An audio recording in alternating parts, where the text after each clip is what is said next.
Les journalistes ont eu 1 heure seulement pour quitter les lieux. Au même moment, à l'extérieur, le propriétaire de l'immeuble exhorte les autorités israéliennes de décaler l'heure de la frappe.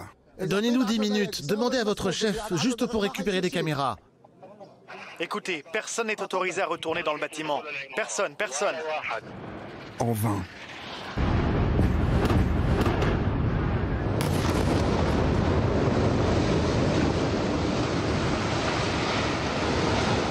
Ce sont des terroristes palestiniens. Un bureau de renseignement de l'organisation terroriste se trouvait dans cet immeuble. Ils y préparaient et organisaient des attaques terroristes contre des civils israéliens. Donc, c'est une cible parfaitement légitime. Depuis 1 semaine, tous les jours, le même scénario.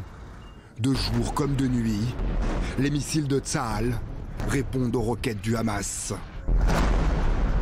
L'organisation islamiste palestinienne a déjà tiré plus de 3200 roquettes en direction d'Israël. Une intensité jamais atteinte. De son côté, l'armée israélienne a frappé plus de 1500 cibles dans l'enclave palestinienne et neutralisé plus de 130 combattants et dirigeants du Hamas. Dans la bande de Gaza, le bilan total dépasse aujourd'hui les 200 morts, dont 59 enfants. Et aucun des protagonistes ne semble prêt aujourd'hui à baisser les armes. Aucun autre pays souverain n'aurait agi différemment d'Israël contre une telle organisation terroriste qui cible ses citoyens sans distinction. Ce n'est pas seulement notre droit de légitime défense, c'est aussi notre obligation morale. Le conflit se propage également dans la région, aux frontières d'Israël, comme en Cisjordanie, où quotidiennement, des jeunes Palestiniens font face aux soldats de Tsahal. Des affrontements qui auraient fait 19 morts cette semaine.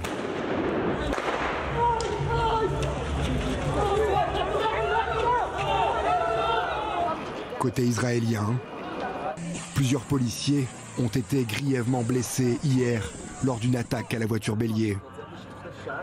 Un véhicule est arrivé à toute vitesse. Il a foncé sur les policiers. Les soldats ont ensuite ouvert le feu sur le conducteur. La communauté internationale appelle les 2 camps à mettre fin au plus vite à cette spirale de violence. Les affrontements risquent d'entraîner Israéliens et Palestiniens dans une spirale de violence aux conséquences dévastatrices pour les 2 communautés et pour l'ensemble de la région. Ils risquent de déclencher une crise sécuritaire et humanitaire incontrôlable et de favoriser l'extrémisme, non seulement dans les territoires palestiniens occupés et en Israël, mais aussi dans l'ensemble de la région. Un appel resté sans suite. Il y a quelques minutes encore, plusieurs roquettes ont décollé depuis la bande de Gaza.